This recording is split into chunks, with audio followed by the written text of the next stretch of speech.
Ben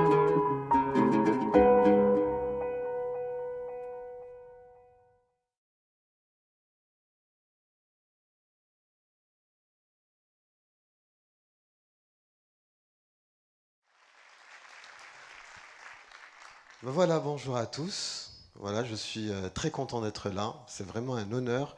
D'habitude, quand je suis devant un public aussi nombreux, c'est pour présenter des artistes. Aujourd'hui, je vais parler de moi. Je vais essayer de me présenter, moi. Ça va être un petit peu difficile parce que c'est pas évident parfois de se raconter, de se mettre à nu, mais on va essayer. Donc, et le tout en moins de 8 minutes 35, 34, 33. Ok. Alors, on va essayer de répondre à cette question, comment se dépasser, comment dépasser aussi ses propres limites. Donc, avant de répondre à cette question, j'aimerais tout simplement parler un peu de mon expérience.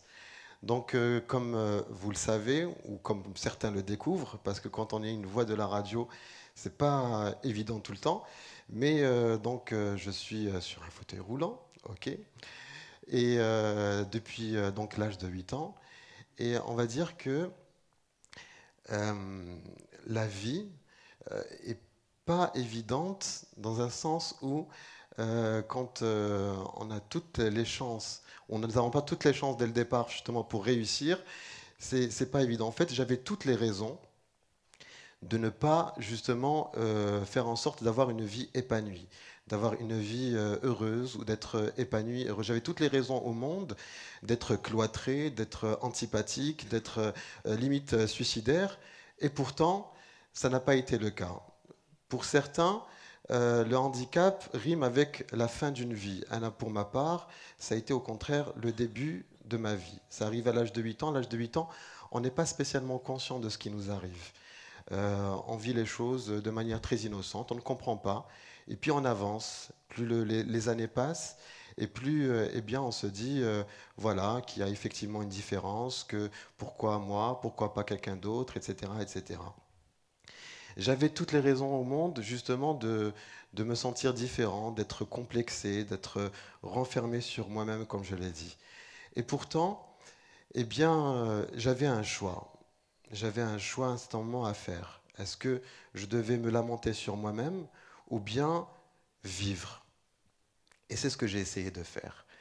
Donc j'avais un rêve, celui de faire de la radio. Déjà tout petit, c'était quelque chose qui m'intéressait. Je n'écoutais pas spécialement la radio, mais de savoir qu'on pouvait justement entrer dans la vie des gens, dans leur chambre, dans leur intimité, et de savoir qu'il y avait seulement une voix qui pouvait justement interpeller les gens en début de toute apparence, en début de toute différence, en début de toute considération physique, était pour moi quelque chose de très intéressant. Il fallait que je sois dans ce monde. Et comment j'ai atterri dans ce monde? Eh bien, ça n'a pas été, on va dire, évident. Ça a été quelque chose d'assez atypique. J'aime raconter cette histoire parce que rien ne me prédestinait aussi à faire partie de ce monde-là. Donc, j'ai continué ou j'ai poursuivi mes études tant bien que mal avec toutes les difficultés que nous connaissons dans notre société, problèmes d'accessibilité, de mentalité, etc. J'ai fini par avoir une scolarité entre les hôpitaux et les problèmes médicaux et on va dire les soucis de la vie. J'ai réussi à avoir mon bac avec mention. J'ai fait l'INI. Aujourd'hui, on appelle ça l'ESI. Voilà. Je suis j'ai fini, ça n'a pas été facile. Tout le monde connaît, pour certains, les étudiants de Polytech, tout le monde connaît en fait les études au niveau de l'ENI. Ce ne sont pas des études faciles. Les places sont très rares et pourtant, j'ai occupé l'une de ces places.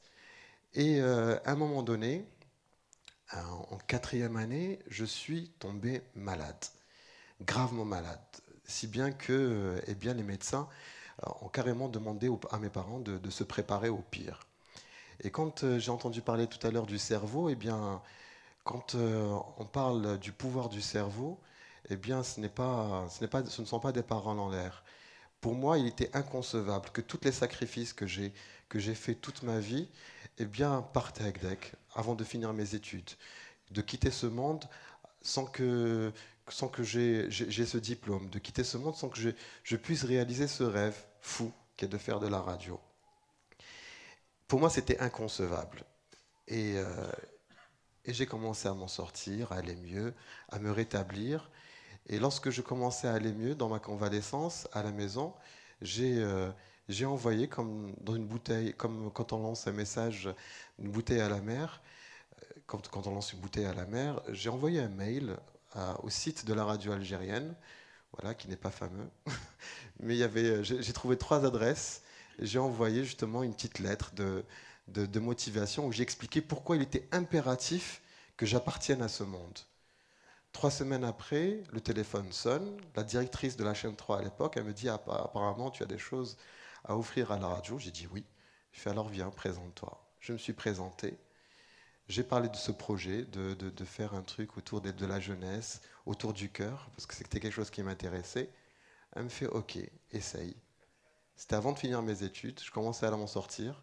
Donc je commençais à intégrer petit à petit le monde de la radio. 9 mois après, j'ai mon diplôme en tant qu'ingénieur d'état en informatique au niveau de l'ESI. Et tout de suite après, on me recrute au niveau de la radio. Et j'ai commencé eh bien, à vivre ce bonus que la vie m'a offert, pensant que je n'ai plus pas faire partie de ce monde. Et aujourd'hui, j'appartiens à ce monde qui est la radio. J'ai la possibilité eh bien, de donner un sens à ma vie, et pas seulement.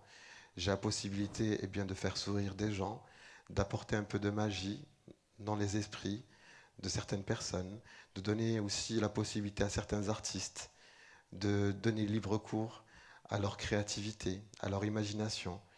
J'ai la possibilité aussi eh bien, de réellement apporter mon petit grain ou de voir même changer un petit peu les mentalités, un petit peu notre société. Et je me dis, c'est ça. C'est ça finalement, de dépasser ses limites. Finalement, cette question, comment dépasser ses limites, je ne pense pas qu'il y ait de véritables réponses.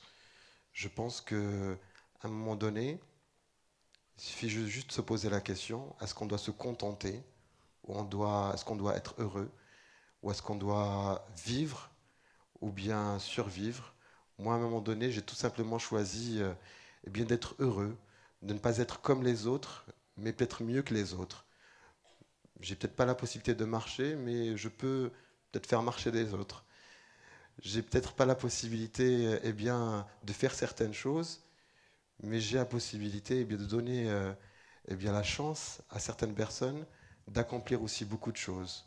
Je pense que lorsqu'on doit, à un moment donné, tout comme moi, hein, se poser la question lorsqu'on est face à une situation difficile, je ne dis pas que je suis quelqu'un qui ne souffre pas ou qui ne vit pas les choses ou qui n'a pas de douleur, etc. Je dis juste qu'à un certain moment, il faut juste se poser cette question. Est-ce qu'on doit subir ou on doit tout simplement chercher à vivre, chercher à être heureux, chercher à sourire, à être épanoui, chercher aussi à donner du sens à sa vie. Et c'est ce que j'essaye de faire. Voilà, aujourd'hui, à travers justement la radio, à travers mes actions et à travers tout ce que je fais et à travers aujourd'hui, même ma présence aujourd'hui. Donc voilà, donc j'ai essayé en 9 petites minutes de résumer un petit peu mon parcours. C'est un exercice que je ne maîtrise pas facilement. J'ai beaucoup plus de facilité à faire parler les gens, mais je trouve que c'est intéressant parce que je pense que vous aussi, vous avez à votre niveau des handicaps ou des obstacles qu'il va falloir à un moment donné peut-être lever. Et puis, n'essayez pas de vous dépasser. Cherchez tout simplement à vivre et à être heureux. Voilà.